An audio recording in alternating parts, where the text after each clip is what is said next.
হ্যাঁ এই যে পাইছি। দিয়ে দিক দে। ওই বেটা খারা খালি কয়টা টিয়া পয়সাই এরিতে কি চলবো? খারা ওর ভিডিওটা আবার দেখতাছি। গাইস আমি তো বালিশের নিচে কম টাকায় রাখি, আমার সব থেকে বেশি টাকা থাকে এই যে এই ডয়ারে। এই জায়গায় আমি সব থেকে বেশি টাকা রাখি।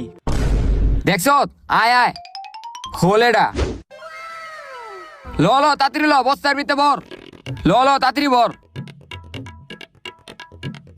ওই বেটা টিয়া পয়সা তো পাইলাম ভালোই, এখন স্বর্ণগর না পাইলে ভালোই তো। ভিডিওতে দেখায়নি স্বর্ণগর না কই রাখছে। আচ্ছা খারা দেখতাছি।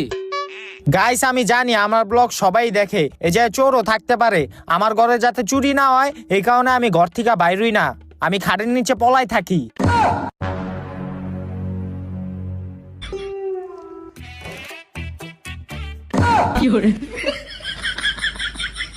তখন কত বড় সাহস তোরা ব্লগারের ঘরে চুরি করস?